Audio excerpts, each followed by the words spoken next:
Hola, hola, buenas tardes, saludos y bendiciones mi gente. Miren,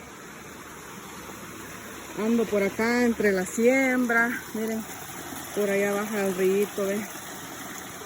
Qué bonito es la vida del campo.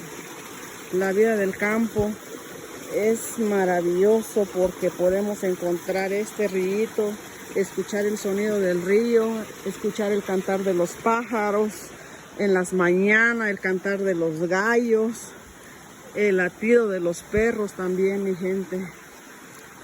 La verdad es una bendición vivir en el campo.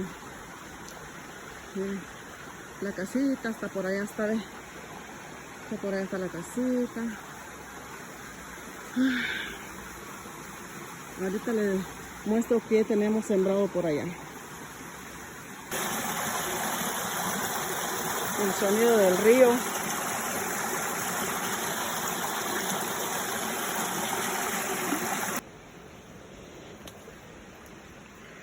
Y por allá también viene otro rillito pequeñito,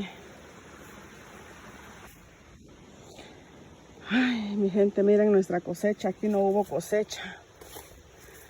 No hubo cosecha ni un elote. Las ardillas se comieron todos los elotes, los pájaros.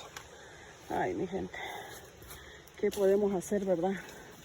Así es la naturaleza. No podemos andar regañando ni nada porque así es la vida del campo.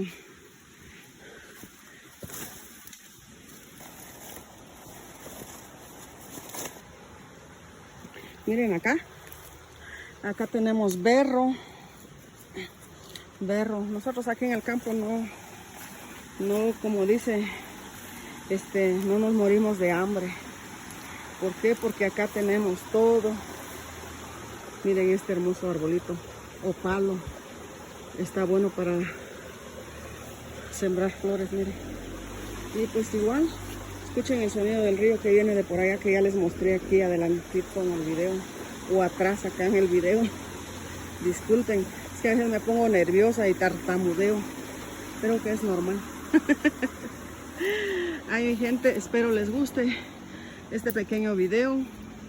Suscríbese al canal de Tina Pelicó. Y pues es gratis, no pasa nada, mi gente. Miren, no tenemos un terreno perfecto, pero disfrutamos de lo que tenemos porque es una bendición.